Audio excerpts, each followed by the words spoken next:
ആരിലും ശ്രേഷ്ഠമാ ആരിലും ശക്തമാ ആരിലും ശ്രേഷ്ഠമാ ആരിലും ശക്തമാ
Hallelujah.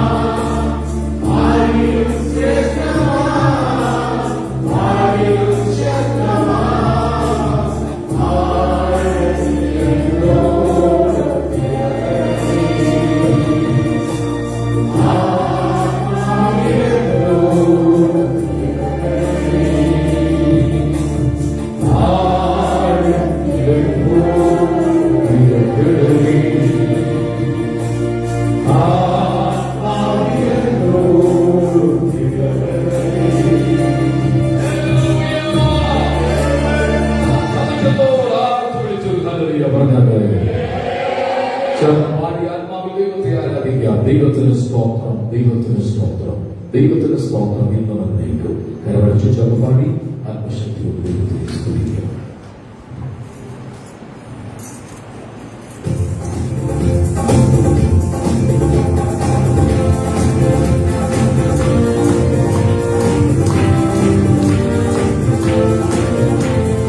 ദൈവത്തിന് സ്തോത്രം, ദൈവത്തിന് സ്തോത്രം, ദൈവത്തിന് സ്തോത്രം.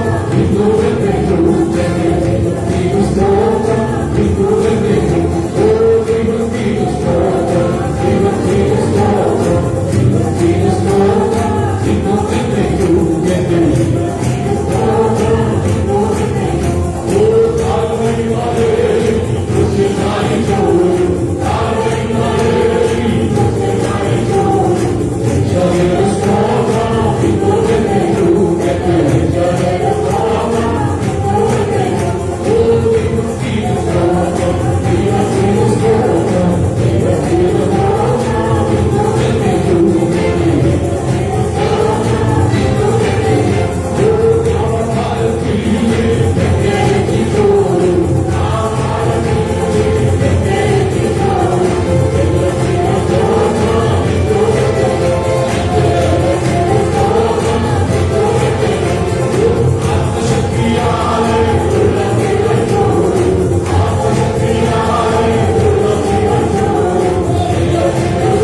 സമൂഹത്തോട് ഹല്ലേലൂയ പറഞ്ഞത്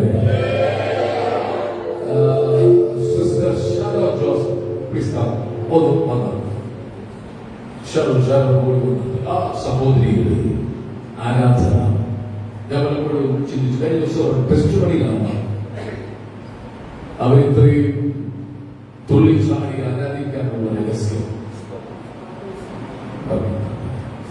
സിസ്റ്റർ രണ്ട് കാലം തളർന്നു പോയി. രണ്ട് കാലം ഹസ്ബൻഡ് എത്ര പറഞ്ഞല്ലോ എന്തോ തളർന്നു പോയി. മരുന്നിന്റെ സൈഡ് എഫക്ട് കൊണ്ട് രണ്ട് കാലം നടക്കാൻ പറ്റില്ല. എത്രാമത്തെ വയസ്സിലായിരുന്നു? 22ാമത്തെ വയസ്സിൽ മെഡിസിൻ സൈഡ് എഫക്ട് രണ്ടു കാലം താമൂടി നടക്കാൻ പറ്റില്ല. പിന്നെ എങ്ങനെയാ സംഭവിച്ചത്?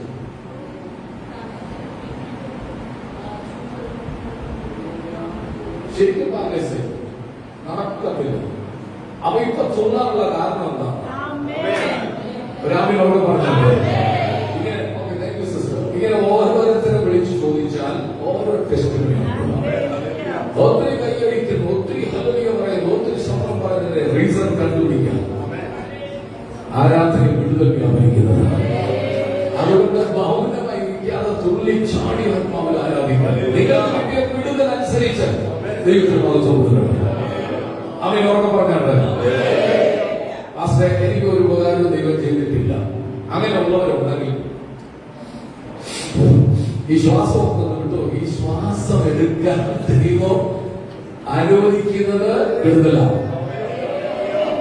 കേട്ടില്ല? ഉറക്കം കേട്ടില്ല? ശ്വാസം എടുക്കാൻ ഇല്ലെങ്കിൽ നേരെ പൊക്കി എടുത്ത് ആംബുലൻസ് വിളിച്ച് പുഷ്പഗിരിയിലോ ടീമൊക്കെ കൊണ്ടിടുമ്പോ അവർ ഒരു കുറ്റി സിലിണ്ടർ തരും. ഒരു ജ്യൂസ് തരുമ്പോ ഒരു കുറ്റി സിലിണ്ടർ തരും. അത് മാസ്കം വെച്ച് നേഴ്സുമാരുണ്ടല്ലോ, ഇപ്പൊ ഫ്രീയാ.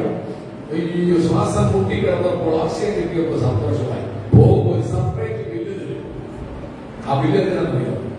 നിങ്ങൾ ഇവിടെ വന്ന ശേഷം 3 കുറ്റി സിലിണ്ടർ നിങ്ങൾ ഓക്സിജൻ ശ്വസിച്ചു, അതിനൊരു സെപ്പറേറ്റ് ബില്ല്.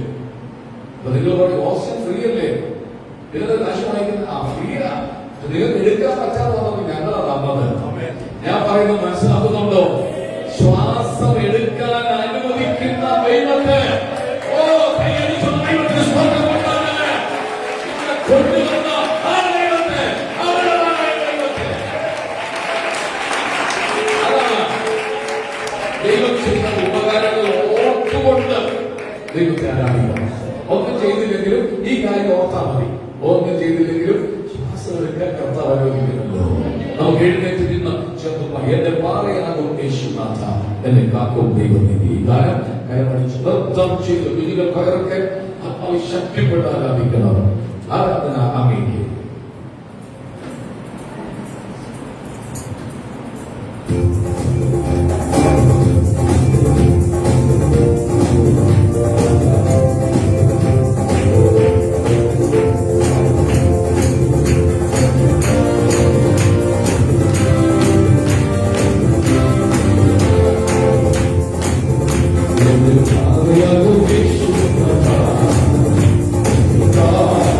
Dios mío.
കഥാപച്ചന്റെ കയ്യിൽ കൊടുത്തു.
പ്രശ്നങ്ങൾ എത്ര വലുതാണെങ്കിലും അകാലങ്ങളിൽ വിഷു പറയാൻ പറ്റുമെങ്കിൽ ആരാധന അങ്ങേക്ക്.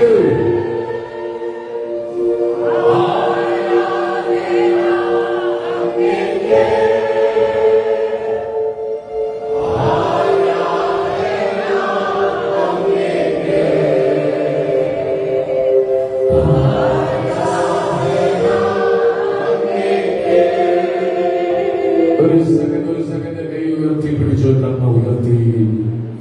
എന്റെ സഹായം എവിടെ നിന്ന് വരും? 60 ദൈവങ്ങളിൽ നല്ല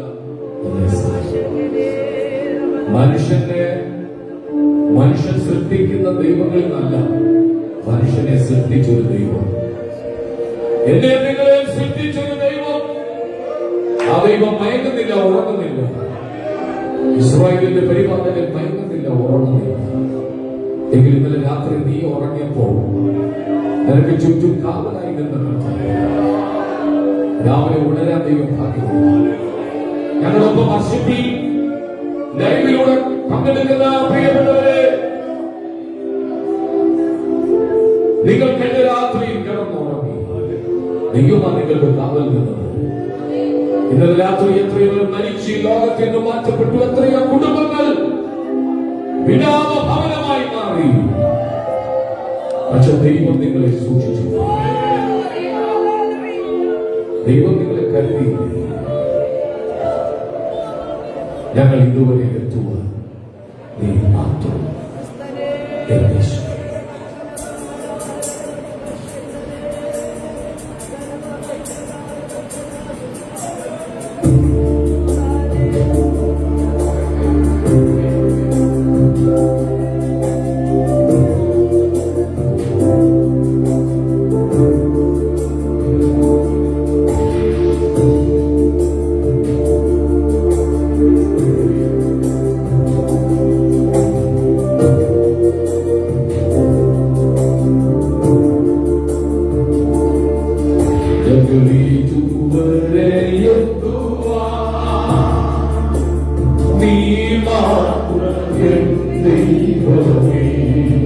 ശരിയാണോ?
ആരുടെ കയ്യിൽ ഇങ്ങനെ ഓടി നടന്ന് ക്ഷീണിച്ചൊരു കുട്ടി അവളുടെ അപ്പന്റെ മുമ്പിൽ കൈപ്പൊക്കി കാണിക്കുമ്പോൾ അർത്ഥം, മമ്മി ഞാൻ ക്ഷീണിച്ചു, പപ്പ വൈകി എനിക്ക് നടക്കാൻ. അർത്ഥം, ഞാൻ നിന്നെ എടുക്കുക. ആ കൈയൊന്ന് പൊക്കി അപ്പച്ചനെ ഒന്ന് കാണിച്ചു. നീ ഒത്തിരി ക്ഷീണിച്ചിരിക്കുകയാണ്, നീ ഒത്തിരി തളർന്നിരിക്കുകയാണ്, ഒരുപാട് ബലഹീനതകൾ നിനക്ക് സംഭവിച്ചു, പഴയതുപോലെ ആരോഗ്യം നിനക്കില്ല, പഴയതുപോലെ നിനക്ക് ഓടാൻ പറ്റുന്നില്ല. പക്ഷെ ഇതൊരു കൈ നിന്നെ താങ്ങി എഴുന്നേൽപ്പിക്കാൻ പോവുകയാണ്. ആ കൈ ഉയർത്തി കൊടുക്കുമ്പോൾ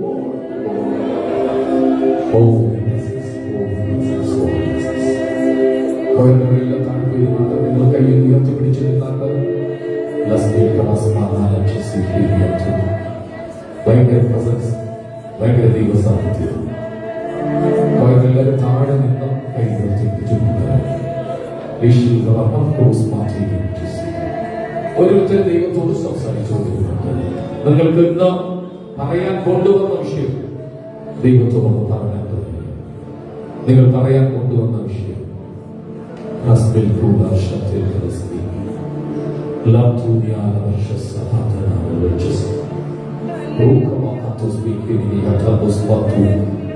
എന്തോ ദൈവത്തിന് നിങ്ങളോട് സംസാരിക്കാനുണ്ട്, എന്തോ ദൈവത്തിന് നിങ്ങളോട് പറയാനുണ്ട്.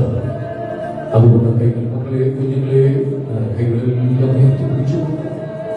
ഈ സ്റ്റേജിലിരിക്കുമ്പോൾ മാത്രമല്ല, നിങ്ങളുടെ മേൽ ദൈവശക്തി അർത്ഥമാകട്ടെ. ഹൃദയം ക്രിസ്തുവിൽ ഏകാഗ്രമാകട്ടെ. കണ്ണുകൾ അച്ചുപിടിച്ചുകൊണ്ട്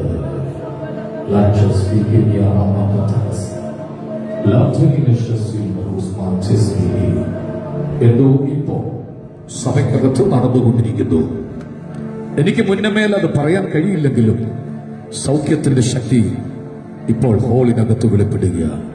എന്റെ കഴിവല്ല, എന്റെ കഴിവല്ല കർത്താവേ, എന്റെ കഴിവല്ല, അങ്ങയുടെ കൃപയാണ് എന്ന് പറയാൻ പറ്റുന്നവർ കർത്താവിനോട് സംസാരിച്ചേ. റസ്ബിൽ, കഴിഞ്ഞ ആഴ്ച ഭയങ്കരമായ വിപത്ത് നിനക്ക് സംഭവിക്കാമായിരുന്നു, പക്ഷെ ദൈവം നിന്നെ വിട്ടുകൊടുത്തില്ല. അടിച്ചു താഴെയിട്ട് അസ്ഥി ഒടിക്കാൻ നിനക്കെതിരെ പോരാടിയ ശക്തിയെ ദൈവമാ വിടുവിച്ചെടുത്തത്.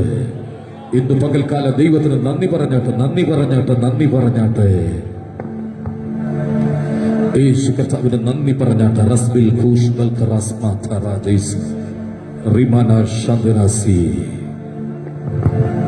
Thank you, Holy Spirit. Thank you, Jesus. Thank you, Lord. Rabana shatul prosperity. Chudamahatul banajasi.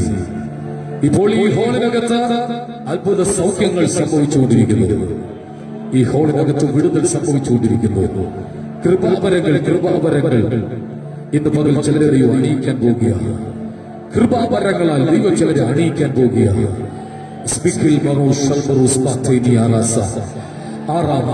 അന്യഭാഷയുള്ളവർ അല്പസ്ഥലം അന്യഭാഷയിൽ സംസാരിച്ചുകൊണ്ടിരിക്കുക. വേറെ ഒന്നും പറയരുത്.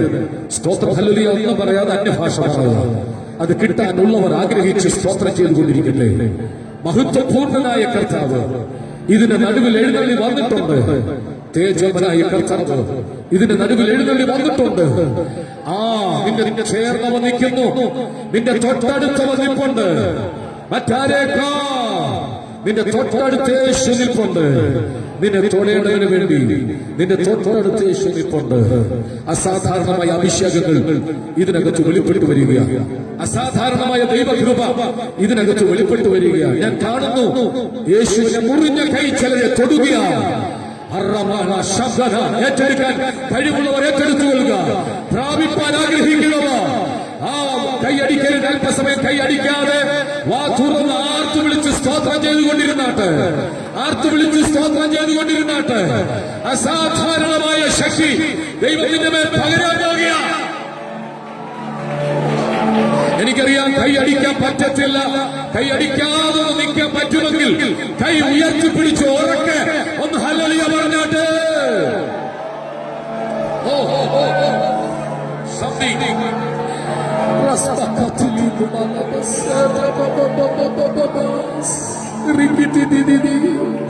രഹബോത്ത് ചർച്ച് എഴുതി വെച്ച ടെക്സ വായിച്ചു തീർക്കുകയല്ല. രഹബോത്ത് ചർച്ചിനകത്ത് ദൈവം ചിലത് ചെയ്തുകൊണ്ടിരിക്കുക. ഷണ്ടയിട്ടവർ കുഴിച്ച കുഴികൾ മണ്ണിട്ട് മൂടിയെങ്കിൽ ഇന്ന് പകൽ ദൈവം നമുക്ക് വേണ്ടി ഒരു രഹബോത്ത് ഒരുക്കുക.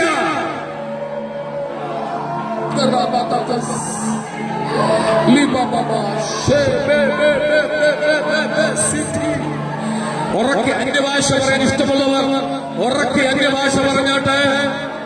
ഉറക്കെ അന്യഭാഷ പറയാൻ ഇഷ്ടമുള്ളവർ, സ്തുതിക്കാൻ ഇഷ്ടമുള്ളവർ, സ്തോത്രം ചെയ്യാൻ ഇഷ്ടമുള്ള ദുരാത്മ ശക്തികൾ വിട്ടുപോകും, ദുർഭൂത ശക്തികൾ വിട്ടുപോകും.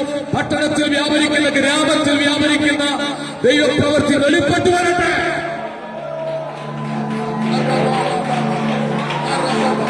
കൈയടിക്കണേ, കൈയടിച്ചു. ആത്മാവിന്റെ നിറവെത്തുന്നതനുസരിച്ച്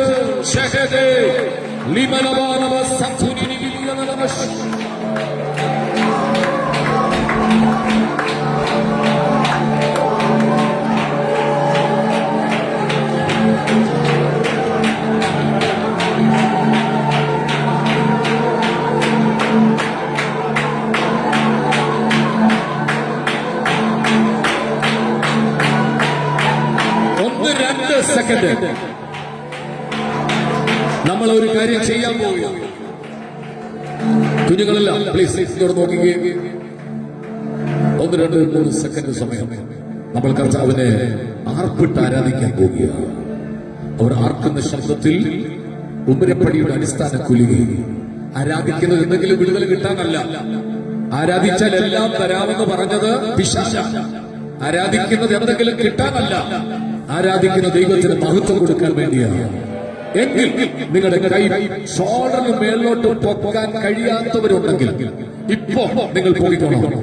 കൈ പൊക്കിയൊന്ന് പിടിച്ചു. കൈ എത്രയും നിങ്ങളുടെ കൈ ഷോൾഡറിന് മേളിലോട്ട് പൊക്കാൻ കഴിയാത്തവരുണ്ടെങ്കിൽ, എന്തെങ്കിലും വെയിറ്റ് എടുക്കാൻ കഴിയാത്തവരുണ്ടെങ്കിൽ ഇപ്പൊ കൈ ഒന്ന് പൊക്കി പിടിച്ചോ. ഇപ്പൊ സൗഖ്യം ഇതിനകത്ത് വെളിപ്പെട്ടു വരികയാണ്. എത്രത്തോളം മേളിലോട്ട് കൈ പൊക്കാൻ പറ്റും? ഷോൾഡറിന്റെ ബന്ധനങ്ങൾ അഴിയുന്നു, കൈയുടെ കെട്ടുകൾ അഴിയുന്നു, കൈയുടെ കെട്ടുകൾ അഴിയുന്നു. എന്നിട്ട് എല്ലാവരും ആർത്തു വിളിച്ചൊന്ന് സ്തോത്രം ചെയ്താട്ട്, ആർത്തു വിളിച്ചൊന്ന് സ്തോത്രം ചെയ്താട്ട് എത്രത്തോളം ശബ്ദം ഉയർത്താൻ പറ്റുമോ, എത്രത്തോളം ശബ്ദം ഉയർത്താൻ പറ്റുമോ അത്രത്തോളം ശബ്ദം ഉയർത്തിക്കേ. എത്രത്തോളം ആർത്തു വിളിച്ച് ആരാധിക്കാൻ പറ്റുമോ കുഞ്ഞുങ്ങളുടെ ശബ്ദം കേൾക്കുന്നില്ല. കുഞ്ഞുങ്ങളുടെ ശബ്ദം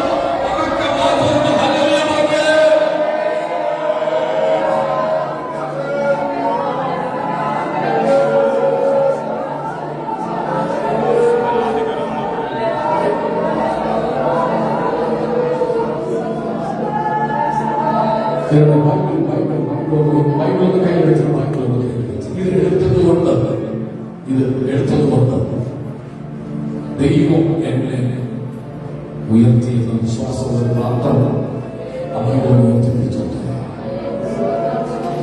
ഇതെടുത്തതുകൊണ്ടാണ് ഞാൻ അനുഗ്രഹിക്കുന്നത്.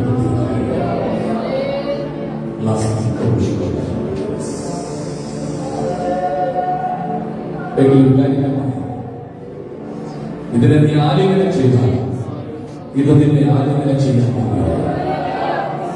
ഇതിനെ നീ മാറോട് ചേർത്ത് പിടിച്ചാൽ ദൈവം നിന്നെ ഉയർത്താൻ ആഗ്രഹിക്കുക. അമ്മയുടെ ഉയർത്തിപ്പിടിച്ചു സമയം അല്ലെങ്കിൽ അവർ പറഞ്ഞത് കുറച്ച് സമയത്തിന്റെ ഭാഷയിൽ ബൈബിളെ ഉയർത്തിപ്പിടിച്ചുകൊണ്ട്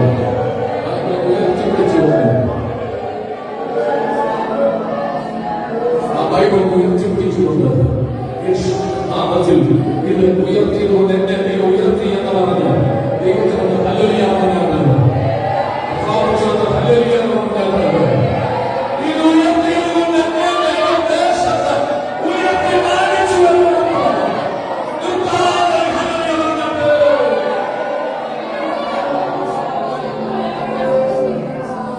ബൈബിളിൽ മാറോട് ചേർത്ത്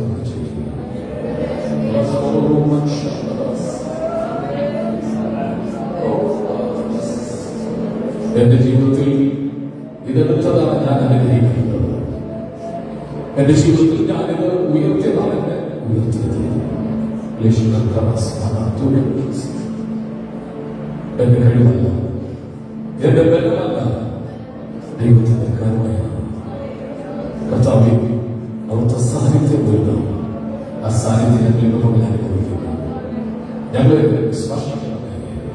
യേശുവിൻ നാമത്തിൽ തന്നെ ആമേൻ പറഞ്ഞാൽ നാലാം സങ്കീർത്തനം വാക്യമായി പാടുന്നത്. നാലാം സങ്കീർത്തനം വാക്യമായി പാടി ദൈവത്തെ സ്തുതിക്കുക.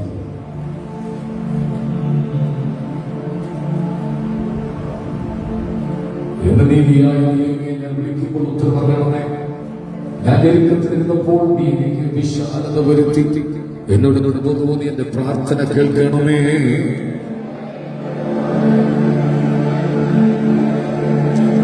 യഹോവ ഭക്തനെ തനിക്ക് വേർതിരിച്ചിരിക്കുന്ന അറിവിൽ ഞാൻ യഹോവയെ വിളിച്ചപേക്ഷിക്കുമ്പോൾ അവൻ കേൾക്കും. നീതിയാഗങ്ങളെ അർപ്പിപ്പി, യഹോവയിൽ ആശ്രയം വെപ്പി.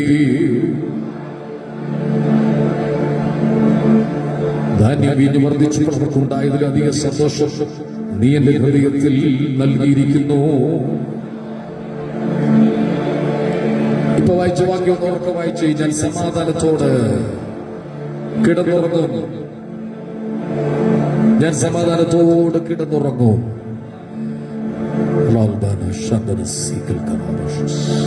തകർത്ത ഇടിമുഴക്കം പോലെ സ്വർഗത്തിൽ ഞാൻ പിന്നെയും കേട്ടത്. മഹാപുരുഷാരത്തിന്റെ കോശം പോലെ സ്വർഗത്തിൽ ഞാൻ പിന്നെയും കേട്ടത്. പെരുവെള്ളത്തിന്റെ ഇരച്ചിൽ പോലെ സ്വർഗത്തിൽ ഞാൻ പിന്നെയും കേട്ടത്. വൈദികന്മാർ വീണ വീട്ടുന്നത് പോലെ സ്വർഗത്തിൽ ഞാൻ പിന്നെയും കേട്ടത്. ഇവിടെ വന്നിരിക്കുന്ന എല്ലാവരും സന്തോഷത്തോടെ ശബ്ദം ഉയർത്തി നന്ദിയോട് ഹല്ലേലൂയ പറഞ്ഞാട്ട് ദൈവം നമ്മുടെ ഹൃദയങ്ങളോട് സംസാരിക്കേണ്ടതിന് വായടച്ച നിശബ്ദമായി ദൈവത്തെ കാത്തു നിൽക്കാം.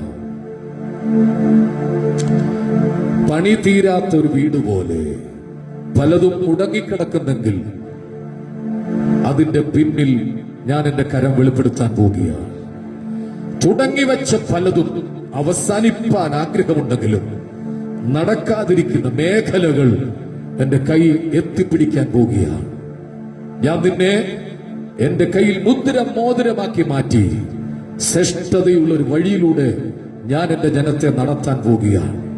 ഇന്നലകളിൽ വെട്ടുക്കിളിയും പച്ചപ്പുഴുവും തുള്ളനും തിന്ന ശേഷിപ്പിച്ച സംവത്സരത്തിന്റെ കണക്ക് നിനക്ക് പറയാനുണ്ടെങ്കിൽ ഞാൻ അതിനെ മാറ്റി എഴുതാൻ പോവുകയാണ്. എന്റെ ഭുജത്താൽ ഞാൻ അതിനെ ഏറ്റവും ശ്രേഷ്ഠമാക്കി മാറ്റാൻ പോവുകയാണ്. ഞങ്ങളുടെ കർത്താവേ, ഞങ്ങളുടെ നടുവിൽ അങ്ങ് വന്നതുകൊണ്ട് സ്തോത്രം. ഇവിടെ സാന്നിധ്യം ഞങ്ങൾ അനുഭവിക്കുന്നു. യേശുവിൻ നാമത്തിൽ തന്നെ പ്രാർത്ഥനയോടെ എല്ലാവർക്കും ദൈവസന്നിധിയിലിരിക്കുക.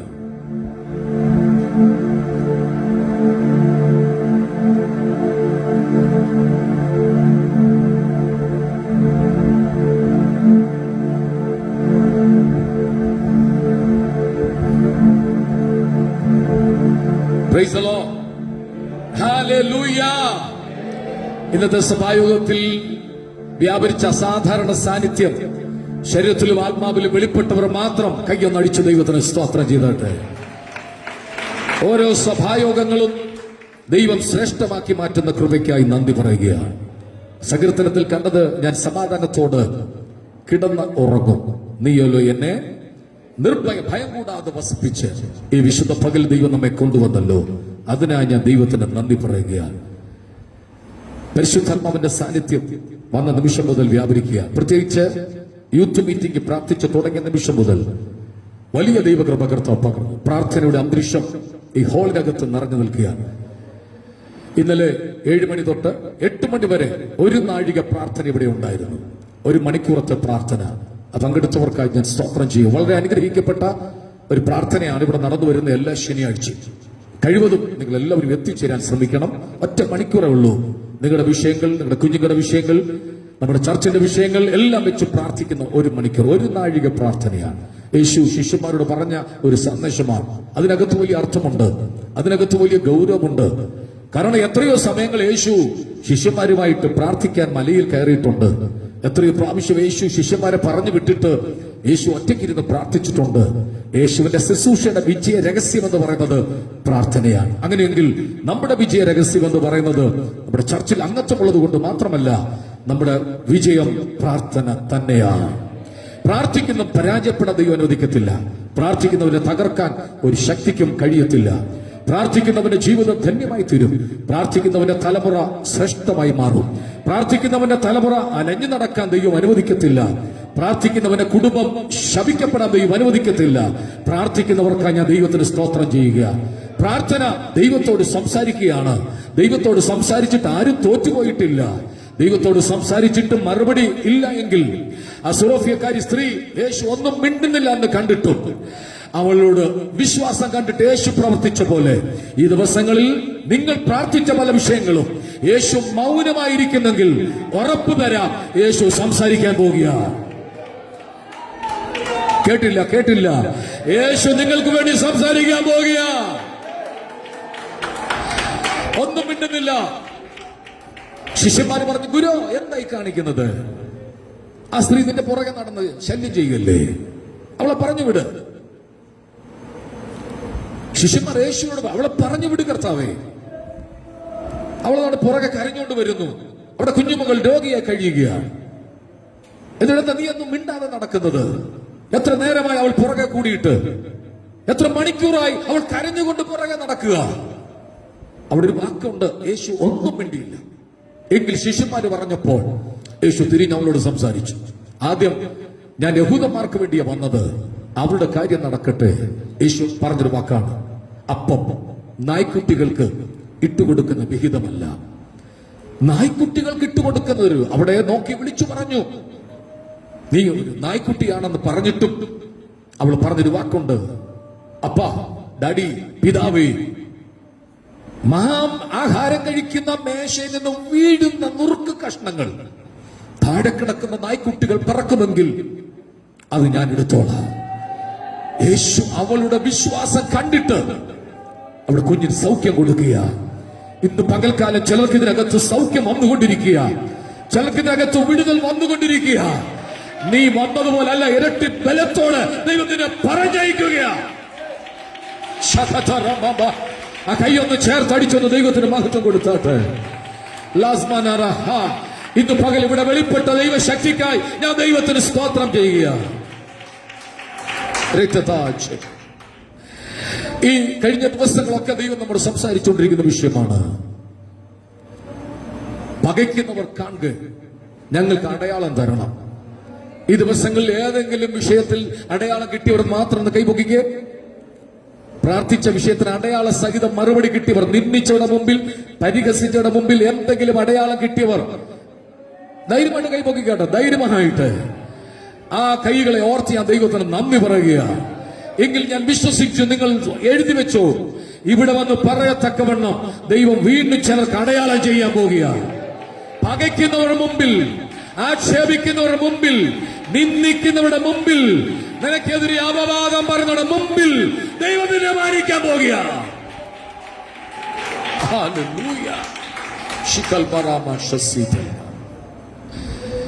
അങ്ങനെയെങ്കിൽ പകച്ച ഒരു വ്യക്തിയെ കുറിച്ചാണ് നമ്മൾ കഴിഞ്ഞ ആഴ്ച ചിന്തിച്ചു തുടങ്ങിയത്. ജോസഫിന്റെ ചരിത്രം.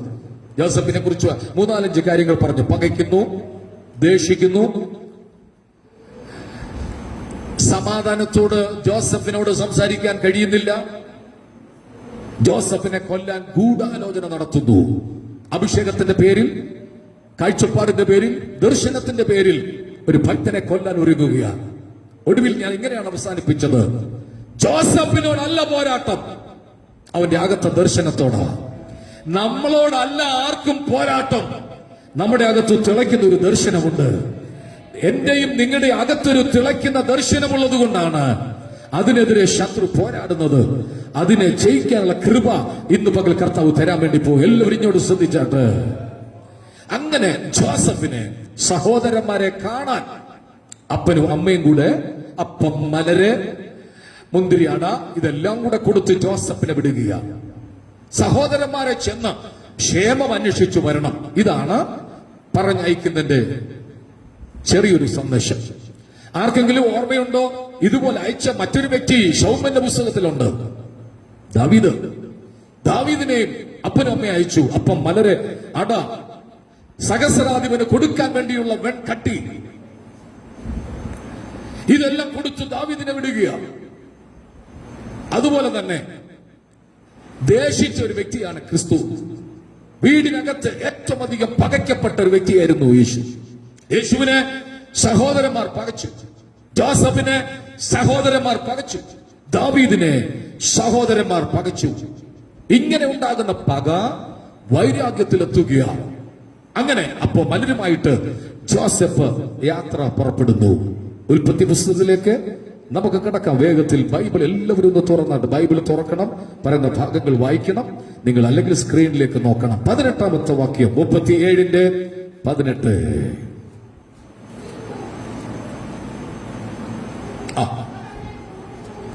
അവർ അവനെ ദൂരത്തുനിന്ന് കണ്ടിട്ട്, ഉൽപ്പത്തി പുസ്തകം 37-ാം അധ്യായത്തിന്റെ 18ാം വാക്യമാണ് വായിക്കുന്നത്.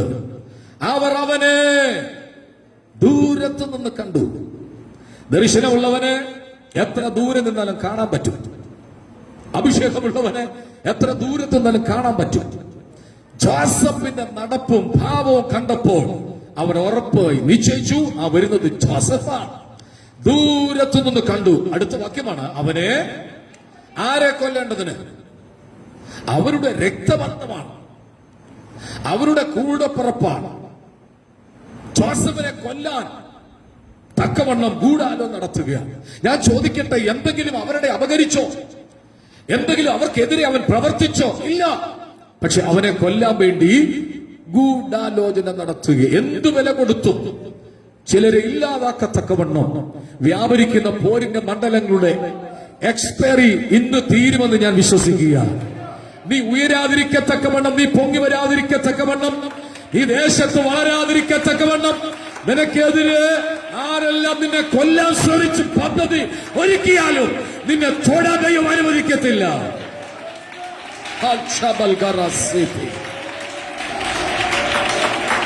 എനിക്കൊരു കുടുംബത്തെ അറിയാം. ആ കുടുംബത്തെ തകർക്കാൻ വേണ്ടി ആഭിചാര ക്രിയകൾ നടത്തി വർഷങ്ങൾ അവർ അനുഭവിച്ചു. സാമ്പത്തിക ക്ലേശമുണ്ടായി, വീടിനകത്ത് ഞെരുക്കമുണ്ടായി, എല്ലാ ഹോസ്പിറ്റലിൽ കൊണ്ട് കൊടുക്കുക. ഒന്നും പച്ചപിടിക്കുന്നില്ല, ഒന്നും ഗതിപിടിക്കുന്നില്ല. അവർ കൊല്ലേണ്ടതിനു വേണ്ടി ആഭിചാര കർമ്മങ്ങളിലൂടെ, ശക്തമായ ശുദ്ര പ്രയോഗങ്ങളിലൂടെ അടുത്തൊരു വീട്ടുകാർ പ്രക്രിയകൾ നടത്തി, ക്രിയകൾ നടത്തി. നിങ്ങൾക്ക് കേൾക്കണമോ? അവർ അത് തിരിച്ചറിഞ്ഞപ്പോൾ ഉപസിക്കാൻ തുടങ്ങി. ദൈവത്തിന്റെ പ്രവൃത്തി വെളിപ്പെട്ടു. ശത്രുക്കൾ ഓടി വന്ന് മാനസാന്തരപ്പെട്ടു. ആ വീട്ടിൽ മരണമുണ്ടായി. രണ്ടാമത്തെ മരണാവസ്ഥ വന്നപ്പോൾ അവർക്ക് തിരിച്ചറിഞ്ഞു ആ കുടുംബത്തിനകത്ത് 21 ദിവസം ഉപവാസം നടക്കുക. അവർ ഓടി വന്ന് ക്ഷമ പറഞ്ഞു. നിങ്ങൾ തകരേണ്ടതിന്, നിങ്ങൾ ഉയരാതിരിക്കേണ്ടതിന്, നിങ്ങൾക്കെതിരെ ഞങ്ങൾ ചെയ്ത പ്രവൃത്തിയാണ്, ക്ഷമിക്കണമെന്ന് പറഞ്ഞ് അവർ രക്ഷയുടെ വാതിക്കലേക്ക് വന്നു. ഞാൻ ഇന്ന് പകൽ ഒരു കാര്യം ഉറപ്പു തരാം, നിന്നെ തൊടാൻ ഒരു ശക്തിക്ക് കഴിയത്തില്ല. നീ ദൈവകൃപയിലാണെങ്കിൽ, നീ പ്രാർത്ഥനാ ജീവിതത്തിന്റെ മല്ലിലാണെങ്കിൽ നിന്നെ തകർക്കാൻ ഒരു ശക്തിക്ക് കഴിയത്തില്ല. യേശുവിൻ നാമത്തിൽ ഇന്ന് പകൽ ഞങ്ങൾ ചേവെടുക്കുകയാണ്. കൊല്ലേണ്ടതിന് ഗൂഢാലോചന നടത്തുന്ന പദ്ധതികളെ ഈ സഭായോഗത്തിൽ ഞങ്ങൾ യേശുവിന്റെ നാമത്തിൽ ബ്രേക്ക് ചെയ്ത് പ്രാർത്ഥിക്കുക.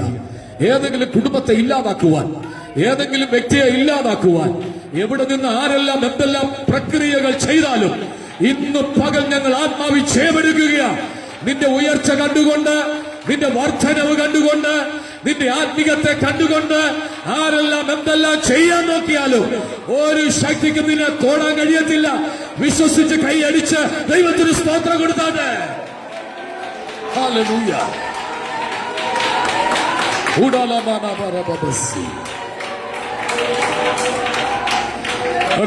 അടുത്തു വരും മുമ്പേ അവന് വിരോധമായി. അടുത്ത വാക്കിയിട്ട് മോനെ, അടുത്ത വാക്കിയിട്ട്.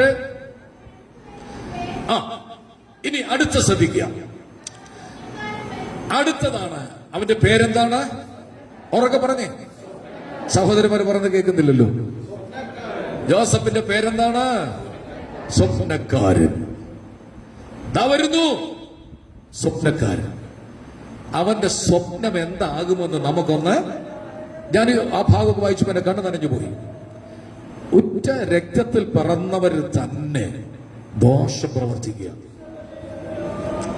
എന്തെങ്കിലും മോഷ്ടിച്ചെങ്കിൽ, എന്തെങ്കിലും പിടിച്ചെടുത്തെങ്കിൽ, അപ്പൻ എന്തെങ്കിലും കൂടുതൽ വസ്തു എഴുതി കൊടുത്തെങ്കിൽ അത് മനസ്സിലാക്കാം. പക്ഷെ ഇപ്പോ അതൊന്നുമല്ല. എന്തോ ഒരു അസൂയയുടെ സ്പിരിറ്റ്, എന്തോ മനസ്സിനകത്തൊരു സുഖമില്ലായ്മ, ആ ഉയർച്ച വേണ്ട, ആ നന്മ വേണ്ട. അതിനെ തടയാൻ വേണ്ടിയുള്ള പദ്ധതികൾ ഒരുക്കുക.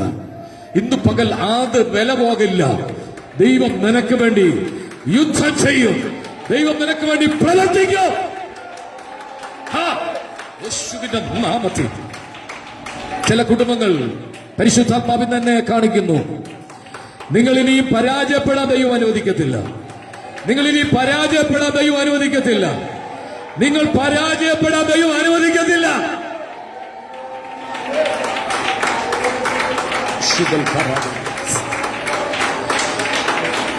അവനെ കൊന്ന് കുഴിയിൽ ഇട്ടുകളയാം. കുഴി വെട്ടി കാത്തിരിക്കുന്നവർ ഒന്ന് പറഞ്ഞേ, ഒന്ന് ഉറക്കെ പറഞ്ഞേ. എന്തിന്? അവസാനം മണ്ണും കൂടി ഇട്ട് ചില കാഴ്ച കണ്ടു പോകാൻ കാത്തിരിക്കുന്ന മുമ്പിൽ ഞാൻ വിളിച്ചു പറയുക, അവരുടെ മുമ്പിൽ ഞാൻ നടക്കാൻ പോകുക.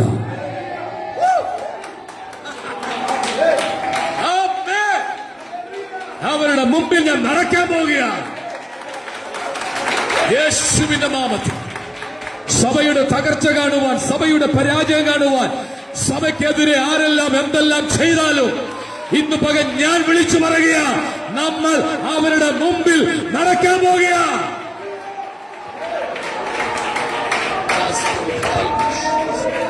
കുഴിയിലിട്ട് കളയുക.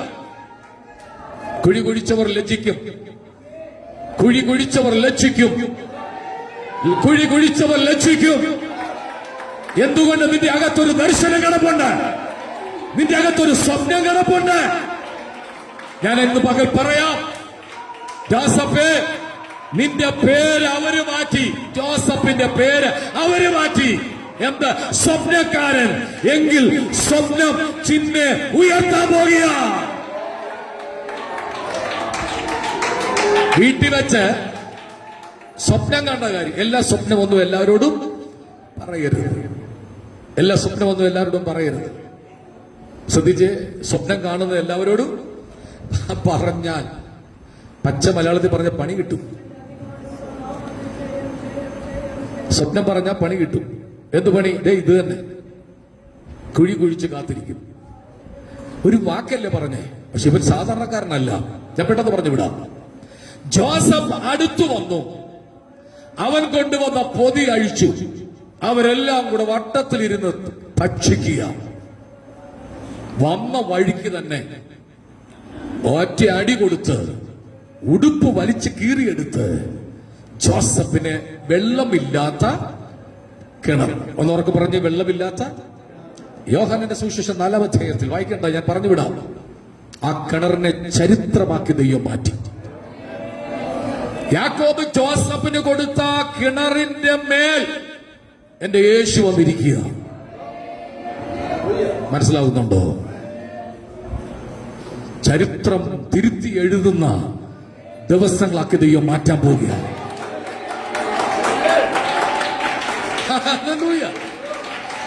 സുഖാർ എന്ന പട്ടണത്തിൽ ആ പട്ടണക്കാർക്ക് കോരുവാനുള്ള കിണർ സാധാരണ കിണറല്ല, ഒരു അഭിഷക്തൻ വീണ കിണറാണ്. ആ കിണറിന്റെ മേൽ എന്റെ യേശു ഇരിക്കുക. ഞാൻ എന്റെ ഭാവനെ പറയാം. ആ കിണറിന് അടിയിൽ ഒരു ശബ്ദം കേട്ട് കാണും. ആ 17 വയസ്സുള്ള ആ കുഞ്ഞിന്റെ കരച്ചിൽ, ചേട്ടന്മാരെ എന്നെ രക്ഷിക്കാൻ, ഞാൻ എന്ത് തെറ്റ് ചെയ്തിട്ടായി എന്നെ കിണറ്റിട്ടിരിക്കുന്നത്, അച്ഛന്മാരെ എന്നെ രക്ഷപ്പെടുത്ത്. അവർ കൊണ്ടുവന്നത് തിന്നവർ തന്നെയാണ് അവനെതിരെ മാറിയത്. നീ കൊണ്ടുവന്ന് കൊടുക്കുന്ന ആളുകൾ നിന്നെ എതിരായി മാറും. അവർ ഭക്ഷിക്കുമ്പോ തന്നെ നിനക്കെതിരായി ചിന്തിക്കും. മറന്നുപോകരുത്, ജോസഫ് കൊണ്ടുവന്ന അപ്പവും മലരും തിന്നുമ്പോൾ കിണറ്റിനകത്തൊരു കരച്ചിൽ, അച്ചാച്ചമാരെ എന്നെ രക്ഷിക്ക, ഞാൻ എന്ത് തെറ്റ് ചെയ്തിട്ടാ ഈ കിണറ്റിൽ എന്നെ ഇട്ടത്, ഈ വെള്ളമില്ലാത്ത പൊട്ട കിണറ്റിൽ എന്തിനാ എന്നെ കൊല്ലാനിട്ടത്. അർത്ഥനഗ്നായി ആമെ മുറിവുകളേറ്റ് കിടക്കുന്ന ജോസഫേ, നീ കിടന്ന കിണറ് ചരിത്രത്തിന്റെ കിണറായി മാറാൻ പോവുക. മനസ്സിലായവർ എത്ര പേരുണ്ട്? യോഹന്നാന്റെ സുവിശേഷം 4-ാം അധ്യായത്തിൽ യേശു ആ കിണറിന്റെ മേളിൽ വന്നിരിക്കുക. യാക്കോബ് ജോസഫിന് കൊടുത്ത വസ്തുവിന്റെ വീതത്തിൽ ഈ കിണറുണ്ടായിരുന്നു. എങ്കിൽ ഞാൻ ആത്മാവി പറയാം, ഇന്ന് വേദന അനുഭവിക്കുന്ന പല സംഭവ കിണറുകളും ദൈവം ചരിത്രമാക്കി മാറ്റാൻ പോകുക. അത് വിശ്വസിക്കുന്നവ കൈ അടിച്ചത് ദൈവത്തിന് മഹത്വം കൊടുത്താട്ടെ. ചരിത്രമാക്കി മാറ്റാൻ പോകുക. നീ ജനിച്ചു വളർന്ന നിന്റെ സ്ഥലത്ത് തന്നെ ദൈവം നിന്നെ ഒരു ചരിത്രമാക്കി മാറ്റും. അപ്പൊ യേശു ആ കിണറിന്റെ മേളിൽ വന്ന് നട്ടുച്ച നേരത്ത് ഇരിക്കുമ്പോ എന്റെ ഭാവനയാണ്, അതിനകത്തുനിന്ന് കുഞ്ഞു ശബ്ദം കേട്ടുക. 17 വയസ്സുള്ള ജോസഫ് ആ കിണറ്റിൽ കിടന്ന് കരഞ്ഞ്. യേശുവിനെല്ലാം അറിയാമല്ലോ, ആ കിണറിനെ ചരിത്രമാക്കി മാറ്റി. എങ്കിൽ ഇന്ന് പകൽ വിശ്വസിക്ക്, ചില സംഭവങ്ങൾ ദൈവം ചരിത്രമാക്കി മാറ്റും. അത് ആമീനെ ഉറക്കെന്ന് പറഞ്ഞാട്ടെ. കിണറ്റിൽ കിടന്ന രൂപേനെ നമ്മള് വെറുതെ അവനെ കൊല്ലണ്ട, നമ്മുടെ സഹോദരനല്ലേ. രൂപൻ എങ്ങോട്ട് പോയ ഭാഗം നോക്കി യഹൂദ ഒരു പ്രവൃത്തി ചെയ്തു. തലപൊക്കി നോക്കുമ്പോൾ ഇസ്മായിലിലെ കച്ചവടക്കാർ വരുന്നത് കണ്ടു. നമ്മുടെ സഹോദരനെ കൊന്നിട്ട് നമുക്ക് എന്തോ ചെയ്യാൻ പറ്റും? ഇതാണ് ഗൂഢാലോചന. ശത്രു നടത്തുമ്പോ തന്നെ അതിനകത്ത് നിനക്ക് അനുകൂലമായി പറയാൻ ഒരാൾ കാണും. മനസ്സിലായില്ല? നിനക്കൊരു പദ്ധതികൾ ആസൂത്രണം ചെയ്യുമ്പോൾ നിനക്ക് വേണ്ടി സംസാരിക്കാൻ ഒരാളെങ്കിലും കാണും.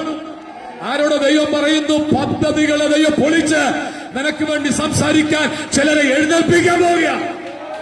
നീ പറഞ്ഞിട്ടും നടക്കാത്ത കാര്യങ്ങൾ, അധികാരമുള്ളവർ പറഞ്ഞിട്ടും നടക്കാത്ത കാര്യങ്ങൾ ദൈവം നിനക്ക് വേണ്ടി ചെയ്യാൻ പോവുക.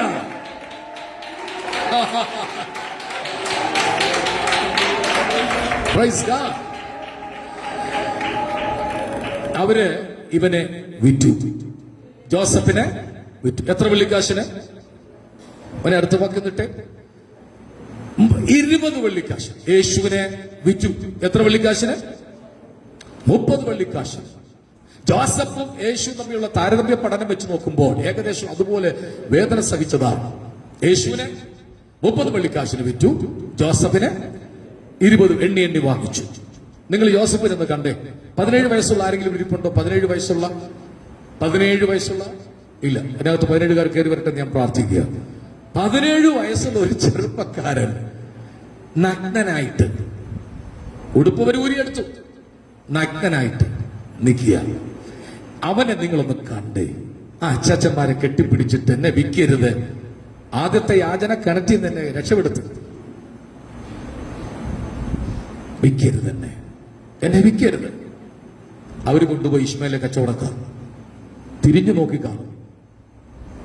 തിരിഞ്ഞു നോക്കി പറഞ്ഞു കാണും, അച്ചാച്ചന്മാരെ എന്തിനാ എന്നെ വിൽക്കുന്നേ? ഞാൻ എന്ത് തെറ്റ് ചെയ്തു? എന്താ എന്റെ കുറ്റം? എന്താണ്? തിരിഞ്ഞു നോക്കാവൻ പോയി. ഈ സമയത്ത് ആ സഹോദരന്മാരുടെ ഇടയിൽ ഒരു സംഭവം ഉണ്ടായി. ആ സംഭവമാണ് രൂപൻ വന്നപ്പോ ചോദിച്ചു, ജോസഫ് എന്തിയെ? അവനെ കൊന്നില്ല, ഞങ്ങൾ അവനെ വിറ്റു 20 വെള്ളിക്കാശ്. ആ വെള്ളിക്കാശ് കീശ കിടപ്പുണ്ട്. യേശുവിനെ ചുംബനം കൊടുക്കാൻ, യേശുവിനെ ഒറ്റിക്കൊടുക്കുവാൻ, യേശുവിനെ കാണിച്ചു കൊടുക്കുവാൻ യൂദായേ, നീ മഹാപുരോഹിതൻ ഇവിടെ വാങ്ങിച്ച 30 വെള്ളിക്കാശ് നിന്റെ കീശയിൽ കിടന്ന് തട്ടുമ്പോൾ ആ ശബ്ദം കേൾക്കുന്നില്ലേ? അരിമനാഥനെ, ഗുരുവിനെ ഒറ്റിക്കൊടുക്കുവാൻ, ചുംബനം കൊണ്ട് കാണിച്ചു കൊടുക്കുവാൻ നീ വാങ്ങിച്ച കാശ് ഗദസമനെ കേറിയപ്പോഴും നിന്റെ കീശയിൽ കിടന്ന് കിലുങ്ങുന്നത്. യൂദായ്ക്ക് ഒരു പദ്ധതി ഉണ്ടായിരുന്നു. യേശുവിനെ വിൽക്കുമ്പോൾ, യേശുവിനെ കാണിച്ചു കൊടുക്കുമ്പോൾ 30 വെള്ളിക്കാശ് കിട്ടും.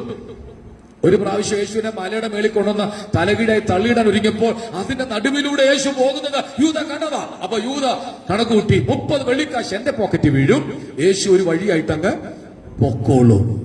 അബദ്ധം പറ്റിപ്പോയി യൂദായ്ക്ക്. യൂദ ഓടി മഹാപുരോഹിതന്മാരുടെ അടുക്കൽ, നിങ്ങൾ തന്ന 30 വെള്ളിക്കാശ് എനിക്ക് വേണ്ട, വലിച്ചെറിഞ്ഞു. അവര് പറഞ്ഞ എന്താണ്? നീ നിന്റെ കാര്യം നോക്ക്, ഞങ്ങൾക്ക് എന്തോ വേണം? ഇതേ ഉള്ളു കേട്ടോ പുരോഹിതന്മാർ പറയുന്നത്. ഒടുവിൽ നിനക്ക് എന്തെങ്കിലും ഭാരോ വിഷയം വരുന്നത് ഞങ്ങളെന്തോ വേണം, നിങ്ങൾ നിങ്ങളുടെ കാര്യം നോക്ക്. അവനത് വലിച്ചെറിഞ്ഞ് തോടിപ്പോയി കയറ് വാങ്ങിച്ചപ്പോ നല്ല കയറ് പോലും വാങ്ങിച്ചില്ല. വെപ്രാളം പിടിച്ച് ചാകാൻ ഒരുങ്ങുമ്പോ കയറിന്റെ വില നോക്കിയില്ല. ഏതോ കടയിൽ ചെന്നിട്ട് ഒരു മുഴം കയറ് തരാൻ പറഞ്ഞു. കയറ് തന്ന് കയറ് വാങ്ങിച്ചുകൊണ്ട് ഒരു മരത്തിന് മേളിൽ കയറി, കയറും കെട്ടി, കഴുത്തലും കെട്ടി, ചാടി. കയറ് പൊട്ടിപ്പോയി. പൊട്ടിയപ്പോ ബൈബിൾ പഴയ നിയമത്തിൽ യൂദ ജനിക്കും മുമ്പ് എഴുതിയൊരു പ്രവചനമുണ്ട്. അവന്റെ കുടലെല്ലാം, കുടല് വരെ വെളി വന്ന വീഴ്ച. എന്തോ ഒരു വീഴ്ചയായിരുന്നു. യൂദായേ, 30 വെള്ളിക്കാശ് നീ വാങ്ങിച്ച് എന്റെ ഗുരുവിനെ നീ ഒറ്റിക്കൊടുത്തത് സത്യമാണെങ്കിലും എണ്ണി തന്നവരുടെ അടുക്കൽ നീ പോകാതെ കാൽവരുടെ കൊലക്കളത്തിൽ വേദനയായി പിടഞ്ഞു കിടക്കുന്ന അരിമനാഥന്റെ കുരിശിന്റെ ചവിട്ടിലേക്ക് നീ ഓടിച്ചെന്നിരുന്നെങ്കിൽ ഞാൻ വിശ്വസിക്കുന്നു അവന്റെ പാപം ദൈവം ക്ഷമിച്ചേനെ. അവൻ ചെന്ന സ്ഥലം തെറ്റിപ്പോയി. പാപങ്ങളുടെ പരിഹാരം കുരിശിന്റെ ചവിട്ടിലാണ്. ചെയ്ത മുഴുവൻ അപരാധങ്ങളും ക്ഷമിക്കുന്ന ഒരിടമുണ്ടെങ്കിൽ നേർച്ച കാഴ്ചകളുള്ള സ്ഥലമല്ല, തീർത്ഥാടന സ്ഥലമല്ല, പുണ്യ സ്ഥലങ്ങളല്ല, ഒറ്റ സ്ഥലം കാൽവറിയാണ്. എന്തുകൊണ്ട് ഇതിനകത്തിരുന്ന ആർത്തു പാടി ആരാധിച്ചു ദൈവത്തിന് മഹത്വം കൊടുത്തു? പാപത്തിന് പരിഹാരം ദൈവം എനിക്ക് തന്നു. നേർച്ചകളും കാഴ്ചകളും പലയിടത്തും പോയി ഇട്ടിട്ടും പരിഹാരം കിട്ടാതിരുന്നപ്പോ ആ കാൽവരുടെ ചവിട്ടിലേക്ക് ചെന്ന അപ്പാ ഞാൻ പാപിയാണെന്ന് പറഞ്ഞപ്പോ ദൈവം നമ്മുടെ പാപത്തിന്റെ കുറ്റം ക്ഷമിച്ചു തന്നു. 30 വെള്ളിക്കാശിന്റെ അവസാനം ഇങ്ങനെ. അങ്ങനെയെങ്കിൽ ജോസഫിനെ വിറ്റ 20 വെള്ളിക്കാശിനെ കുറിച്ച് ബൈബിളിൽ എങ്ങും എഴുതിയിട്ടില്ല. ആ സ്വസ്ഥതയില്ലാത്ത പണം, ആ അർഹതയില്ലാത്ത പണം അവന്മാരുടെ ഉറക്കം കളഞ്ഞു. പ്രിയമുള്ളവര്, ദൈവഹിതമല്ലാത്ത ഏതെങ്കിലും പണം നമ്മുടെ കൈവശമുണ്ടെങ്കിൽ നമ്മുടെ ഉറക്കം പോകും, നമ്മുടെ ഭാവി പോകും, നമുക്ക് ലക്ഷ്യത്തിൽ എത്താൻ കഴിയത്തില്ല. ഒരാമിന് ഉറക്കം പറഞ്ഞേ. അടുത്തതാണ് ഇവരെല്ലാം കൂടെ ആലോചിച്ചു, ഇടാ ഇങ്ങനെ ആയാൽ അപ്പനോട് എന്തു പറയും? ജോസഫിന്റെ ഉടുപ്പ് അവര് നോക്കി, മനോഹരമായ ഉടുപ്പ്. അപ്പൻ അന്ന് ഇട്ടപ്പോ തുടങ്ങിയല്ലടാ, നമുക്ക് തരാത്ത ഉടുപ്പ് അവനും വേണ്ട, അവനിനി ജീവിച്ചിരിക്കണ്ട, ഇല്ലാതാക്കാൻ. ഒരാട്ടും കുട്ടിയെ കൊന്നിട്ട് ആ ചോരയെല്ലാം ഈ ഉടുപ്പ് തേച്ചു പിടിപ്പിച്ചു. എന്തൊരു അഭിനയമാണല്ലേ ഇതൊക്കെ! എങ്ങനെ കിട്ടി? ആ ഉടുപ്പ് വിരിച്ചു നോക്കിയപ്പോ ചോരയുണ്ട്. അവരതെടുത്തുകൊണ്ട് ഓടുക. അവർ അപ്പന്റെ വീട്ടിലേക്ക് ഓടുമ്പോൾ അടികൊണ്ട് വേദനയാൽ ഇസ്മായിലിന്റെ കച്ചവടക്കാരുടെ കൂടെ കരഞ്ഞും വിലപിച്ചു കൊണ്ടുപോകുന്ന ഒരു ചെറുപ്പക്കാരൻ അപ്പന്റെ അടുക്ക് ചെന്നു ഉടുപ്പ് കാണിച്ചു. അപ്പാ, ഈ ഉടുപ്പ് ആരുടെയാ നോക്കി? അയ്യോ, ഇതെന്റെ ജോസഫിന്റെ ഉടുപ്പല്ലേ? അതെ, ജോസഫിന്റെ ഉടുപ്പാ. അവനെന്തിയെ? ജോസഫ് എന്തിയെ? അവനെ ദുഷ്ടമൃഗങ്ങൾ കടിച്ചു കീറി. അപ്പന്മാര്, മക്കൾ എന്ത് പറഞ്ഞാലും വിശ്വസിക്കുന്ന അപ്പന്മാരുണ്ടെങ്കിൽ സൂക്ഷിച്ചോണം. മനസ്സിലായില്ല? എന്തെങ്കിലും ചോദിക്കുമ്പോ അങ്ങനൊന്നും ഇല്ല അപ്പ എന്ന് പറയുമ്പോ ഒന്നുകൂടെ ഒന്ന് നോക്കിക്കോണം, ഒന്നുകൂടെ ഒന്ന് ശ്രദ്ധിച്ചോണം. കണ്ണു മാറിപ്പോകരുത്, ശ്രദ്ധ മാറിപ്പോകരുത്.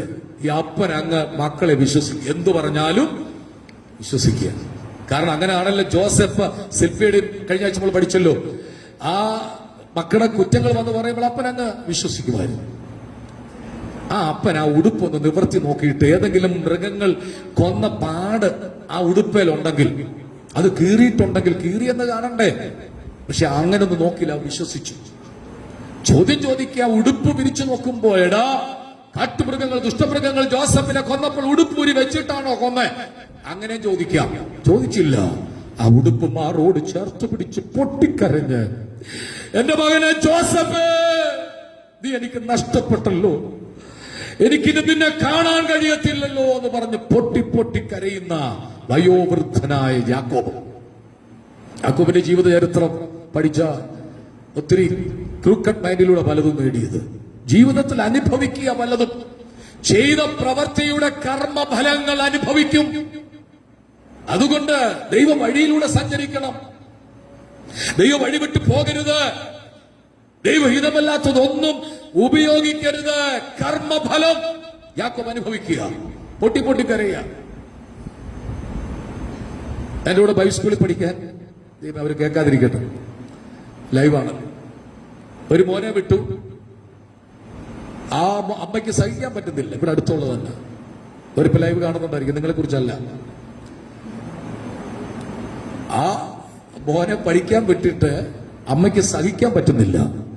അമ്മ അവന്റെ ഉടുപ്പ് എടുത്തിട്ട് സ്മെല്ല് ചെയ്യും, എന്നിട്ട് കരയും. ബൈബിൾ സ്കൂളിൽ പഠിക്കാൻ പോയ നല്ല കാര്യം പഠിക്കാൻ പോയെന്ന് പറഞ്ഞാൽ അമ്മയ്ക്ക് സഹിക്കാൻ പറ്റുന്നില്ല ആ ഉടുപ്പ്. അവൻ വരുമ്പോ പറയും, മോനെ ഞാന് ആശ്വാസം കണ്ടെത്തുന്നത് ഈ ഉടുപ്പിലാണ്, നിന്റെ സ്മെല്ല്, നിന്റെ വിയർപ്പിന്റെ മണം എനിക്കില്ലാതിരിക്കാൻ പറ്റുന്നില്ല. എന്തൊരു അറ്റാച്ച്മെന്റ് ആണ്, എന്തൊരു സ്നേഹമാണ്, ആഴമേറിയ ബന്ധം. ആ ബന്ധം അപ്പനിലുണ്ടായി. അപ്പൻ പക്ഷെ താങ്ങാൻ കഴിയുന്നില്ല. അവൻ ശാരീരികമായി ക്ഷീണിക്കുന്നു, മാനസികമായി തകർന്നു. എന്റെ നരയെ പാതാളത്തിലേക്ക് ഇറക്കിയല്ലോ എന്ന് പറഞ്ഞ് പൊട്ടിക്കരയുക. അന്ന് ചൈതന്യം നഷ്ടപ്പെട്ടതായി യാക്കോബ്. തിരിച്ചു വന്നേ ജോസഫിനെ കൊണ്ടുപോവുകയാണ്. ഒരു മാർക്കറ്റിൽ കൊണ്ടു നിർത്തി വില പേശിക്കുക. ജോസഫിനെ അവർ വാങ്ങിച്ചത് വളർത്താനൊന്നുമല്ല, വിറ്റ് കാശുണ്ടാക്കാൻ വേണ്ടി. നിങ്ങൾക്ക് വേണോ ഇവനെ? തരാം, 20 വെള്ളിക്കാശ് തന്നാ മതി, അടിമയായി കൊണ്ടുപോകും. അവരെണ്ണി കൊടുത്ത് 20 വെള്ളിക്കാശ്. പക്ഷെ യോസഫിനെ വളർത്താനല്ല, വഴി വെച്ച് അവർ വിൽക്കുക, മാർക്കറ്റിൽ വിൽക്കാൻ. യഹൂദന്മാരുടെ ചരിത്രം പഠിക്കുമ്പോൾ അടിമയെ വിൽക്കാൻ നിർത്തിയ കാലെ ചങ്ങലയിടും, കൈയെ ചങ്ങലയിടും. വാങ്ങാൻ വരുന്ന വ്യക്തി, ഒരാൾ ഓടി വന്നിട്ട് അപ്പു വന്നിട്ട് ഈ വാങ്ങാൻ വരുന്ന വ്യക്തി കണ്ണടച്ച് വാങ്ങിക്കത്തില്ല. ഈ ചെറുപ്പക്കാരനെ അടിക്കും. പിന്നെ ബലമുണ്ടോ ശക്തിയുണ്ടോ നോക്കും, കൈയെല്ലാം പിടിച്ചു നോക്കും, കണ്ണെല്ലാം സൂക്ഷിച്ചു നോക്കും, അവയവങ്ങൾക്ക് കേടുണ്ടോ നടത്തും, വലിച്ചഴച്ച് നടത്തും. അങ്ങനെയാണ് കുറവുകളില്ലെന്ന് കണ്ടുപിടിക്കുന്നത്. ചങ്ങലങ്ങിട്ട ജോസഫിനെ അടിച്ചു നോക്കി, തള്ളി നോക്കി, നടത്തി നോക്കി, ഇരുത്തി നോക്കി, നിർത്തി നോക്കി, കുഴപ്പമില്ല. സുന്ദരനായ, കോമളനായ, സുനേത്രനായ ജോസഫ് അവർ വാങ്ങിച്ചുകൊണ്ട് പോയി വിറ്റ്. വീണ്ടും പോത്തിപ്പറാണ് ജോസഫിനെ വാങ്ങിച്ചു. Thank you. പോത്തിപ്പർ ജോസഫിനെ വാങ്ങിച്ചു. പോത്തിപ്പർ വീട്ടിൽ കൊണ്ടുവന്നു. വീട്ടിലെ ജോലിയൊക്കെ ചെയ്യാനാ. നമ്മുടെ ഭാഷ പറഞ്ഞാൽ ഒരു ചോദ്യം ഞാൻ ചോദിക്കട്ടെ. സ്വപ്നം കണ്ട ജോസഫ്, നീ മന്ത്രിയാകുമെന്ന് ആരോ നിന്നെ കുറിച്ച് പ്രവചിച്ചില്ലേ? പക്ഷെ നീ ഇപ്പൊ പോത്തിപ്പറിന്റെ വീട്ടിൽ അടിമപ്പണി ചെയ്യുകയാണോ? ദർശനം കണ്ടവരോട്, വാഗ്ദത്ത ദൂത് കിട്ടിയവരോട് ഞാൻ ചോദിക്കുക, അതിനല്ല ദൈവം നിന്നെ വിളിച്ചത്. ദൈവം കടത്തിവിടുന്ന പ്രോസസ്സിലൂടെ നീ വിജയിച്ചാൽ നിനക്ക് ലക്ഷ്യത്തിലെത്താൻ കഴിയും. ആ കൈ അടിച്ച് ഒന്ന് ദൈവത്തിന് സ്തോത്രം ചെയ്താട്ടെ. വാഗ്ദത്ത കിട്ടിയിട്ടുണ്ടോ? ദൂത് കിട്ടിയിട്ടുണ്ടോ? ആലോചന കിട്ടിയിട്ടുണ്ടോ? പ്രവചനം കിട്ടിയിട്ടുണ്ടോ? അതാ നടക്കാൻ പോകുന്നത്. മറ്റൊന്നും നടക്കത്തില്ല. താൽക്കാലികമായി ഇപ്പോൾ അനുഭവിക്കുന്ന പല വേദനകളും താൽക്കാലികമാണ്. ഇങ്ങനെന്ന് കാണിച്ച്, ഇങ്ങനെന്ന് കാണിച്ച് എന്തുവാ അതിന്റെ അർത്ഥം? ഒന്നുമില്ല, സാരമില്ല. നൊടി നേരത്തേക്കുള്ള ഞങ്ങളുടെ ലഘുവായ കഷ്ടം. ഒന്നൊന്ന് കാണിച്ച്, എന്നെ കാണിച്ചു ധൈര്യമായിട്ട്. ഒന്നുമില്ല, സാരമില്ല, സാരമില്ല, ഇത്രേ ഉള്ളൂ, ഇത്ര നേരേ ഉള്ളൂ. അത് കഴിയുമ്പോൾ ഞങ്ങൾ പുറത്തു വരും. അത് പോത്തിപ്പറിന്റെ വീട്ടിൽ താൻ ഇട്ട ഉടുപ്പ്, മൂന്നാമത്തെ ഉടുപ്പ്, 5 വസ്ത്രമാണ് ജോസഫ് ഇട്ടത്. അതിൽ ഒന്നാമത്തെ ഉടുപ്പ് അപ്പൻ കൊടുത്ത നിലയങ്കി, അത് അപ്പന്റെ ഊരിക്കൊണ്ട് കൊടുത്തു. 2, ഈ വാങ്ങിച്ചുകൊണ്ടു പോകുന്ന കച്ചവടക്കാര്, ഇസ്മായിലിയ കച്ചവടക്കാർ, അവരിവനെ ഇങ്ങനെ കൊണ്ടുപോയ മോശമല്ല. ഈ ചെറുക്കനെ 17 വയസ്സല്ലേ ഉള്ളൂ. അവരളവില്ലാത്ത ഒരു ഉടുപ്പ് കൊടുത്തു. പിള്ളേരൊക്കെ വീട്ടില് അച്ഛന്റെ അമ്മയുടെ ഒക്കെ എടുത്തിടുന്ന പോലെ, ഉടുപ്പൊക്കെ എടുത്തിടുന്ന പോലെ, അപ്പന്റെ ഉടുപ്പൊക്കെ എടുത്തിടുന്ന പോലെ അല്ലേ? അവനെ ചേരാത്തൊരു ഉടുപ്പ് ഇട്ടുകൊണ്ട് നടക്കുക. ആരാ?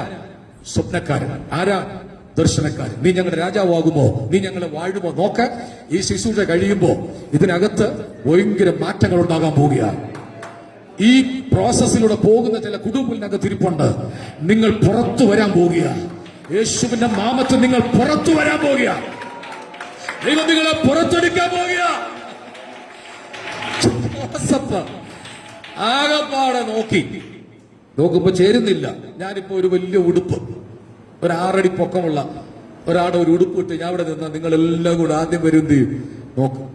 എന്നിട്ട് ഇങ്ങനെ ചിരിക്കും. പെൺകുട്ടികളാണ് ഇങ്ങനെ ചിരിക്കും. ആൺകുട്ടികളാണ് പാസ്റ്റിട്ട് ഉടുപ്പ് കണ്ടില്ലേ, മുട്ടിന് താഴെ ജുബയാണ്, കുഴപ്പമില്ല. ഒരു ജുബാ പോലിപ്പോ ഓസപ്പ് ഇട്ടുകൊണ്ട് നടക്കുക. അവനതല്ല വിഷയം. അവൻ എന്തിനാ ഈ വേദന സഹിക്കുന്നത്? അവൻ എന്തിനാ ഈ പോരാട്ടം സഹിക്കുന്നത്? പോത്തിപ്പറിന്റെ വീട്ടിൽ ചെന്നപ്പോ പോത്തിപ്പർ ഒരു ഉടുപ്പ് കൊടുത്തു. എത്ര ഉടുപ്പിട്ടു? 3. മൂന്നാമത്തെ ഉടുപ്പ് അതിനിതം കൊള്ളാം. നിലയും നോക്കി ഒരു ഉടുപ്പ് കൊടുത്തു. പക്ഷെ ആ വീട്ടിലെ പോത്തിപ്പറിന്റെ ഭാര്യയ്ക്ക് അവനോട് ഇഷ്ടം തോന്നി. അതൊരു ടെംപ്റ്റേഷനാണ്. എല്ലാവരും ശ്രദ്ധിച്ചേ, എല്ലാവരും ശ്രദ്ധിച്ചാണ്. പാപത്തിന്റെ മോഹങ്ങൾ, പാപത്തിന്റെ തലോടലുകൾ, പാപത്തിന്റെ സ്വാധീനം എല്ലാ മേഖലകളിലുമുണ്ട്. പാപം ചെയ്യാൻ അവസരമില്ലാത്തപ്പോൾ വിശുദ്ധനായി ജീവിക്കുന്നതല്ല വിശുദ്ധി. പാപം ചെയ്യാൻ അവസരമുള്ളപ്പോഴും ഞാൻ ആരാണെന്നും എന്നെ കാണുന്ന ഒരു ദൈവമുണ്ടെന്നും തിരിച്ചറിഞ്ഞ് അതിൽ നിന്നും മാറി നീക്കുന്നവനാ യഥാർത്ഥ വിശുദ്ധൻ. ഒരാമ്യം പറഞ്ഞാട്ട് പാപം ചെയ്യാൻ അവസരമില്ലാത്തപ്പോൾ വിശുദ്ധനായി ജീവിക്കാൻ എല്ലാവർക്കും കഴിയും. പക്ഷെ പാപം ചെയ്യാൻ അവസരമുള്ളപ്പോഴും ഞാൻ ആരാണ്, എന്നെ കാണുന്നൊരു ദൈവമുണ്ട്, എന്റെ കർത്താവ് എന്നെ കാണുന്നു എന്ന് തിരിച്ചറിഞ്ഞ് അതിൽ നിന്നും മാറി നിൽക്കുന്നവനാ വിശുദ്ധൻ. ജോസഫ് തീരുമാനിച്ചു, ഇവിടെ ഞാൻ പാപം ചെയ്യത്തില്ല. ഏറ്റവും അധികം വിജയത്തിന്റെ സ്റ്റെപ്പ് വിശുദ്ധിയാണ്. വിശുദ്ധിയുടെ മണ്ഡലങ്ങൾ നിത്യത തരിക.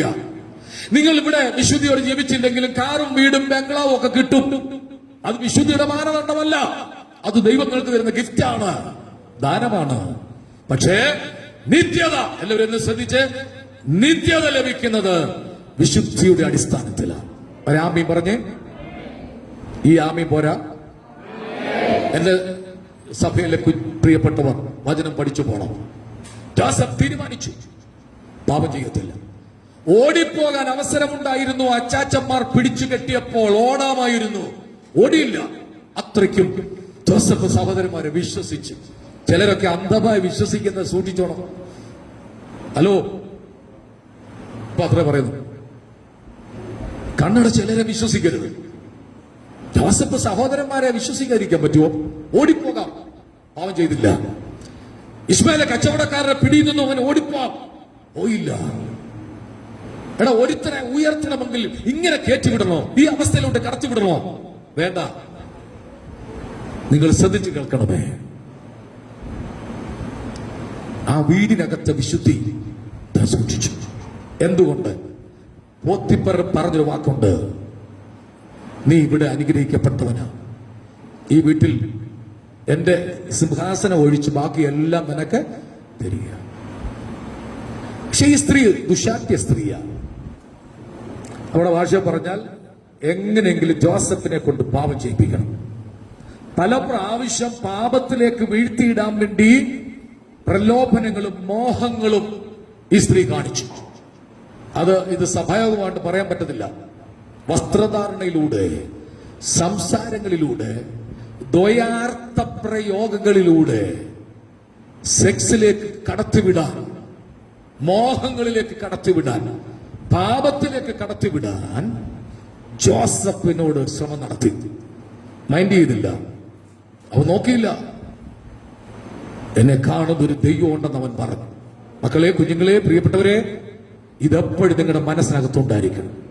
സഭാഹോളിനകത്ത് കയറുമ്പോൾ നമ്മെ കാണുന്നൊരു ദൈവം മാത്രമല്ല, ഇവിടെ വിട്ടു പോകുമ്പോഴും നമ്മെ അറിയുന്ന, കാണുന്ന ഒരു ദൈവമുണ്ട്. ഈ പ്രസംഗം ഇഷ്ടപ്പെട്ടവരൊന്ന് കൈപൊക്കിക്കേ.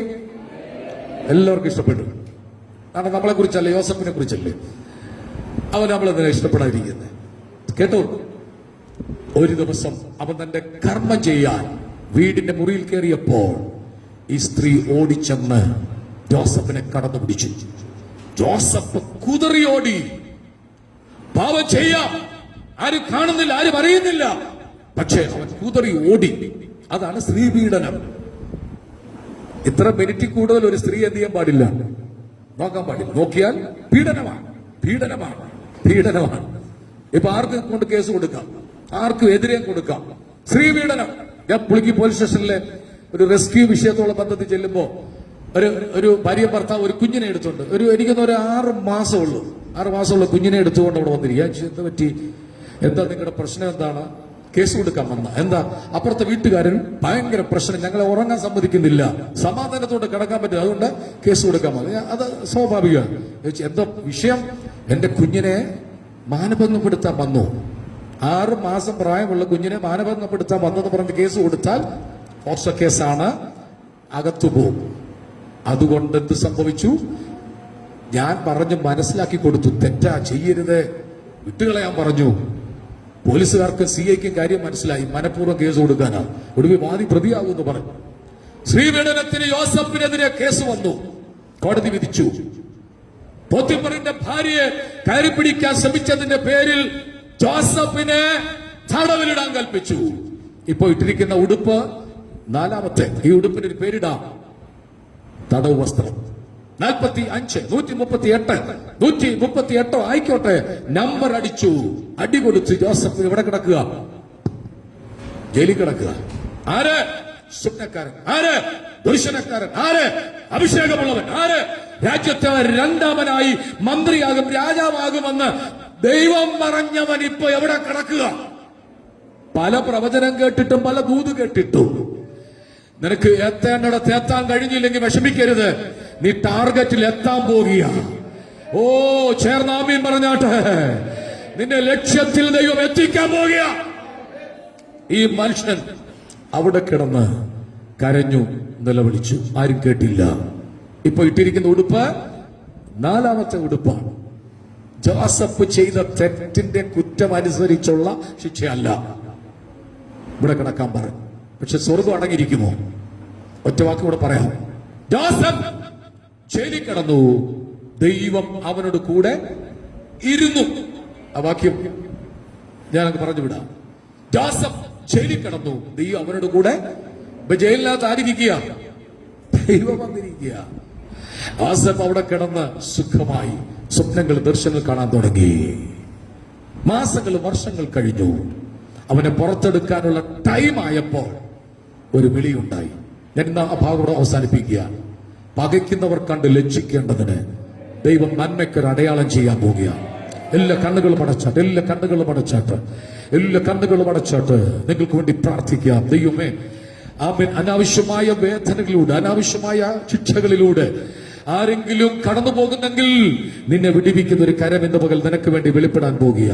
എല്ലാ കണ്ണുകളും അടച്ചൊന്ന് സ്തോത്രം ചെയ്താട്ട് ആ വചനഭാഗങ്ങളൊന്ന് ധ്യാനിച്ചാട്ട്. എന്താണ് പകയ്ക്കുന്നവർ കണ്ട് ലജ്ജിക്കാൻ? ഞാൻ സമാധാനത്തോട് ജയിലിൽ കിടന്നുറങ്ങും. എന്തുകൊണ്ട്?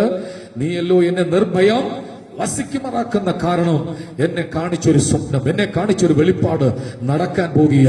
വിശുദ്ധിക്ക് വേണ്ടി ഇറങ്ങി പുറപ്പെട്ട പ്രിയമുള്ളവരെ, നിത്യതയാണ് വിശുദ്ധിയുടെ മാനദണ്ഡം അനുസരിച്ച് ലഭിക്കാൻ പോകുന്നത്.